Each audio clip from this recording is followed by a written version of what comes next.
Mark Carney a réuni ses ministres mardi matin pour faire le point sur la guerre commerciale. I expect that the discussions will intensify. Il dit s'attendre à ce que les discussions avec Washington s'intensifient d'ici la fin du mois.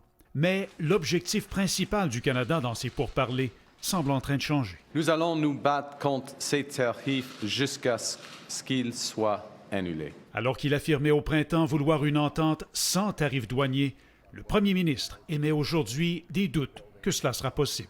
Il n'y a pas beaucoup d'évidence à ce moment-ci des accords, des ententes ou des négociations avec les Américains pour n'importe quel pays, n'importe quelle juridiction, d'avoir un accord sans tarif. En effet, les pays qui ont jusqu'ici conclu des ententes commerciales avec l'administration Trump subissent des tarifs.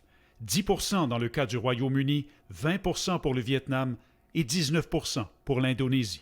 Pour nous, on demande encore au gouvernement fédéral de tout mettre en place, de faire tous les efforts nécessaires pour éviter qu'il y ait des tarifs au 1er août, mais aussi d'annuler les tarifs qui sont en cours. C'est une politique américaine qui n'est pas justifiée. Dans sa lettre à Mark Carney jeudi dernier, Donald Trump annonce une nouvelle salve tarifaire de 35 % sur les biens canadiens à compter du 1er août.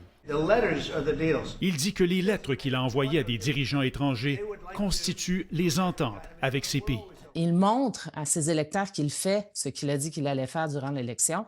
Et malheureusement, il va le faire jusqu'aux élections de mi-mandat en novembre 2026. Là. Mark Carney commence donc à préparer les Canadiens à la possibilité que des tarifs américains soient là pour rester. Le premier ministre ajoute également que tout compte fait, le Canada subit présentement les tarifs américains parmi les plus bas au monde grâce à l'accord de libre-échange. Raymond Filion, TVA Nouvelle-Ottawa.